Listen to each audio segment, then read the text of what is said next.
estos días muchas personas están muy sensibilizadas por lo que se llama la Semana Santa, ¿verdad? Donde se recuerda la vida, la pasión, la muerte y resurrección de Cristo Jesús. Hermanos, en el plan de Dios, para los hombres este es el acontecimiento más grande, más sublime, más importante, porque gracias a este hecho maravilloso somos perdonados y salvados. Jesús, mientras estaba entre nosotros, hizo tantas cosas maravillosas que solo Dios puede hacerlo. Hizo milagros como señales de su divinidad, pero sobre todo nos alcanzó la posibilidad del perdón de Dios, de nuevamente ser considerados hijos de Dios. Nos salvó de la justa ira de Dios y llevó todas nuestras ofensas y pecados en la cruz del Calvario. Aún en su agonía, invocó a su Padre diciendo: Padre, perdónalos, porque no saben lo que hacen. Entonces, por todo lo que pasa hoy, tenemos, hermanos, la urgente necesidad de vivir bajo la protección y el perdón de Dios. En esta semana escuché un hermoso devocional acerca del perdón. Pensé que bien se siente cuando uno está perdonado. Yo me siento perdonado y vivo en el perdón de Dios. Y mi pregunta es, ¿usted? Les invito a tomar nuestras Biblias.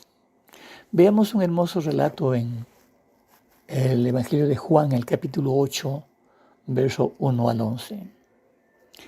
Al leer esto más adelante, veremos que encontraremos tres cosas. Perdón para no condenar. Perdón para perdonar, valga la redundancia. Y en tercer lugar, perdón para tener nuevas oportunidades. En realidad este pasaje fue incluido tardíamente en el Evangelio de Juan, muy al final. Expertos en las ciencias bíblicas consideran que era una tradición oral muy difundida. En el primer siglo era lo que los creyentes recordaban y compartían constantemente. Y el tema principal es el perdón, como muchos otros pasajes de las Escrituras acerca de este tema. Hermanos y amigos, en estos días de reflexión, les animo a que vivamos en el perdón de Dios y perdonemos también igual, porque el perdón de Dios es, primero, perdón para no condenar. Segundo, es perdón para perdonar. Y tercero, perdón para tener nuevas oportunidades. Oremos. Querido Padre, en este tiempo, Señor, te agradecemos, porque gracias a nuestro Señor y Salvador Jesucristo, somos perdonados y podemos ser considerados nuevamente tus hijos. Gracias, Señor, por tu amor, tu bendición y tu protección. Te rogamos, Padre Santo, nos ayudes a escudriñar tu palabra y a exponerla también. Te lo pedimos en el nombre bendito de Jesús. Amén. Vivamos en el perdón de Dios y perdonemos también igual, porque el perdón de Dios es perdón para no condenar. Este pasaje de Juan 8, del 1 al 11, que lo estaremos respondiendo, dice, para comenzar: Y Jesús se fue al monte de los Olivos, y por la mañana volvió al templo, y todo el pueblo vino a él, y sentado él les enseñaba.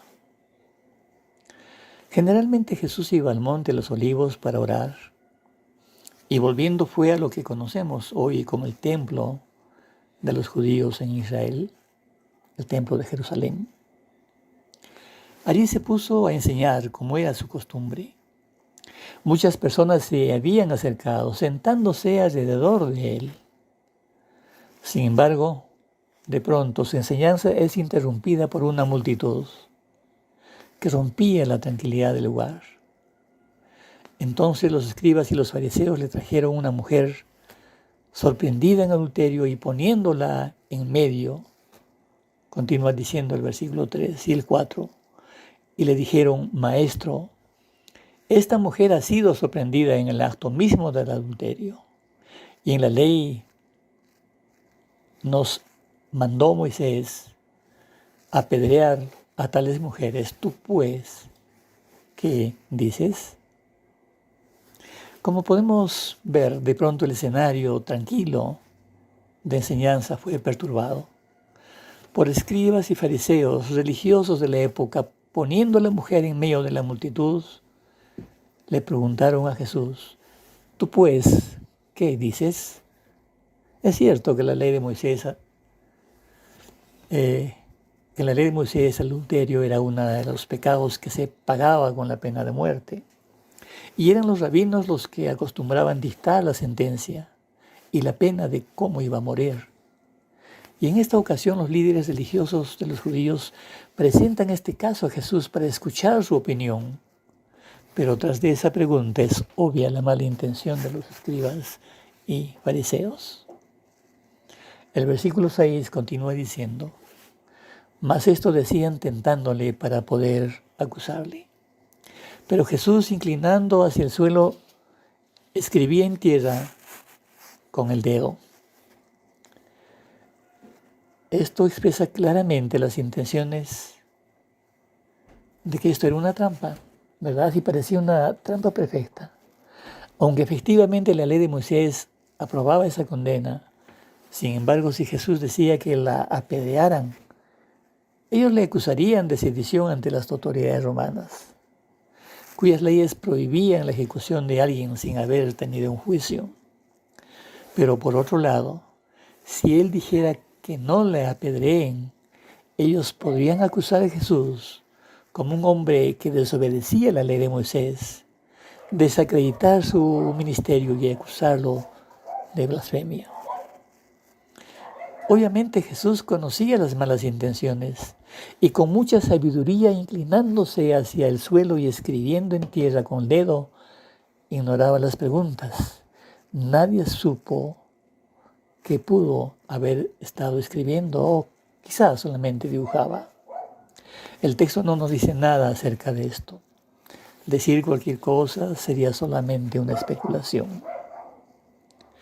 Los líderes religiosos estaban más preocupados por señalar insensiblemente el pecado más que ver con misericordia la restauración de aquella mujer que había pecado. Y el versículo 17 de Juan 3 nos dice en la palabra de Dios: porque no envió Dios a su Hijo al mundo para condenar al mundo. Hermanos, no fue el propósito por el cual Jesús vino. Condenar es imponer una pena a una persona por considerarla culpable de un delito o de una falta. Y según la palabra de Dios, Jesús no nos condena. La condenación es el resultado de la separación eterna con Dios que cada uno decide. Jesús no vino para eso. Él vino para que vivamos en el perdón de Dios y perdonemos también igual. Entonces, como segundo punto, el perdón de Dios es perdón para salvar. El versículo 7 dice: y como insistieron en preguntarle, se enderezó y les dijo: el que de vosotros esté sin pecado, sea el primero en arrojar la piedra contra ella. Obviamente la respuesta de Jesús provocó un cambio radical en las personas que condenaban a la mujer. Antes la multitud estaba acusando a la mujer de adulterio y aplicando con mucha diligencia la pena, el castigo. Su atención estaba más sobre el pecado de la mujer que en la misma necesidad trágica de ella. Estas palabras cambian la atención a los propios pecados de cada una de las personas allí, especialmente a los varones que no eran acusados, no obstante que la mujer en este caso no podía adulterar sola. La mujer era definitivamente una adúltera, pero los que le acusaban tenían otros pecados que ellos no lo reconocían. Esto nos enseña que para alcanzar la salvación necesitamos reconocer nuestra propia condición. Si queremos alcanzar la misericordia de Dios, tenemos que reconocer nuestros propios pecados. Lamentablemente los seres humanos perdemos más tiempo viendo el pecado ajeno, viendo el pecado de los demás, ignorando los nuestros. Y en la palabra de Dios encontramos algunas experiencias de personas como nosotros. Veamos la experiencia de David. Es muy conocida, ¿verdad? En la vida de David, él había cometido adulterio con Betsabé. Y para justificar el fruto de su pecado, había provocado la muerte de Urías el Eteo, esposo de ella. El profeta de Dios, Natán, le hizo ver su maldad. Eso está en 2 Samuel 12, 1 al 6. Increíblemente, David juzgaba con mucha severidad el pecado de otra persona, sin considerar que finalmente en esa historia el protagonista de esa maldad era él mismo. También encontramos en Génesis 38, 24 al 26, la vida de Judá. Cuenta cómo Tamar fue esposa del primer hijo de Judá, el cual había muerto. Luego le dio a su segundo hijo como esposo, y este también desagradó al Señor y murió. Entonces Judá pensó que era Tamar la mala que provocaba la muerte de sus hijos y se negó a entregarle el tercero. Esa era la ley y la costumbre en aquel tiempo. Al pasar el tiempo, al querer un hijo, Tamar se vistió como una ramera y yendo por el camino se encontró con Judá y Judá se acercó a ella y tuvo relaciones con ella. Y por no tener cómo pagarle, le dejó su sello y báculo como garantía. Luego de eso, aquella ramera desapareció. Pasado el tiempo, Judá se enteró que estaba embarazada.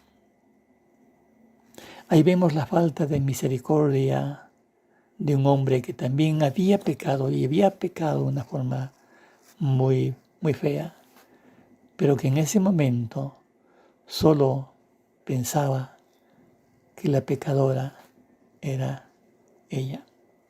Hermanos, todos somos responsables. Reconozcamos nuestra propia maldad. Hombres y mujeres, en lugar de estar viendo el pecado del otro, examinemos en qué fallamos a Dios y pongámonos a cuentas con Él. Jesús lo dijo así en Mateo 7:3. ¿Y por qué miras la paja que está en el ojo de tu hermano y no echas de ver la viga que está en tu propio ojo? Hipócrita, saca primero la viga de tu propio ojo y entonces verás bien para sacar la paja del ojo de tu hermano.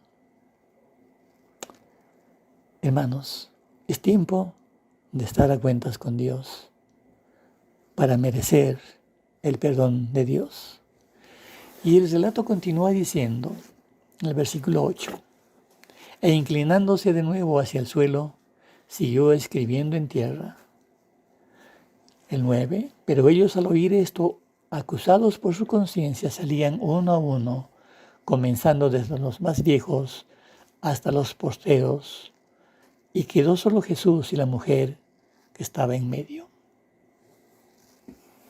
La conciencia de los acusadores les decía que no tenían autoridad para tirar la primera piedra, y cada uno comenzó a retirarse del lugar, a llegar a la conclusión de que ellos eran quizás igual o peores pecadores que aquella mujer que querían apedrear. Jesús les dio una buena lección a aquellos que querían condenar, que nadie está libre de pecado, o que el perdón de Dios en Cristo Jesús también es no para condenar, es para salvar. Juan 3:17 dice: porque no envió Dios su Hijo al mundo para condenar al mundo, sino para que el mundo sea salvo por él. Hermanos, vivamos en el perdón de Dios y perdonemos también igual. En tercer lugar, el perdón de Dios también es para darnos nuevas oportunidades. El versículo 10 dice: enderezándose Jesús y no viendo a nadie, sino a la mujer. Hermanos, nos podemos imaginar a la mujer que cuando toda la multitud que le acusaba se retiró, posiblemente quedó llena de mucha esperanza, alivio. Sin embargo, la vergüenza de toda su bajeza debió quedar al descubierto ante la presencia de aquel santo, el propio Hijo de Dios, que sí tiene autoridad, estaba frente a ella. Por esta razón, Jesús le pregunta diciendo: mujer, ¿dónde están los que te acusaban? ¿Ninguno te condenó? Seguramente en este momento el corazón de aquella mujer habría estado muy conmovida ante la pregunta de Jesús, ya que sabía que ella sí merecía la condena y el castigo. Y seguramente también con voz quebrantada debió responderle, de acuerdo al texto bíblico: ninguno, Señor. Entonces Jesús, en muestra de su misericordia, le brinda una nueva oportunidad diciéndole: ni yo te condeno, vete y no peques más. Hermanos y amigos, aún es tiempo de oportunidades. Estamos en el tiempo de la gracia de Dios todavía, y nadie debe desperdiciar esta oportunidad. Las palabras de vete y no peques más, en una traducción revisada más correcta, equivaldría a decir: deja tus pecados atrás. Y Jesús nos habla de una maravillosa oportunidad de alcanzar la misericordia de Dios, y que está dispuesto para darnos una nueva oportunidad si realmente nos arrepentimos de nuestros pecados y nos apartamos de nuestra mala manera de vivir sin Dios. En Proverbios 28:13 leemos: el que encubre sus pecados no prosperará, mas el que los confiesa y se aparta alcanzará misericordia. Hermanos, en los relatos bíblicos que vimos de David, él tuvo que reconocer y quebrantarse hasta lo sumo ante su propia maldad. Judá también tuvo que reconocer su propio pecado. Hermanos, al hacer eso, Jesús muestra su compasión al ofrecernos una nueva oportunidad. ¿Y cómo recibimos esa nueva oportunidad del perdón de Dios? Confesando nuestra realidad, recibiendo a Cristo Jesús en nuestra vida, con arrepentimiento para con Dios y fe en Jesucristo. Hermanos, Él ya no está muerto. Pagó la deuda que teníamos con Dios. Hace más de 2000 años resucitó y no muere cada año, ni está colgado en una cruz. Él está vivo. Él resucitó y ascendió a los cielos y está preparando lugar para aquel que aproveche esta oportunidad. Hermanos y amigos, vivamos en el perdón de Dios y perdonemos también de igual manera para que nuestras oraciones sean escuchadas y no tengan estorbo. Marcos 11:25 nos dice: y cuando estén orando, si tienen algo contra alguien, perdónenle, para que también su Padre que está en el cielo les perdone a ustedes sus pecados. Bueno, ya para concluir, hagamos un resumen. Entonces vivamos en el perdón de Dios y perdonemos también igual. Porque el perdón de Dios es primero perdón para no condenar. Porque cuando recibimos el perdón de Dios, reconocemos nuestros propios pecados y no podemos pensar en que otros son más pecadores que nosotros y que merecen castigo. En segundo lugar, es perdón para perdonar. Vale la redundancia. Si recibimos el perdón de Dios, perdonemos también a otros, así como Jesús fue tan maltratado y perdonó. ¿Qué somos nosotros finalmente para no perdonar? Y en tercer lugar, perdón para dar nuevas oportunidades. Nuestro Señor Jesús es un Dios de nuevas oportunidades para reconstruir nuestras vidas. Dios está lejos de querer condenar a nadie. Está dispuesto a brindarnos una nueva oportunidad, un nuevo comienzo. Hermanos y amigos, consideremos esto con mucha seriedad. Que el Señor les bendiga ricamente. Amén.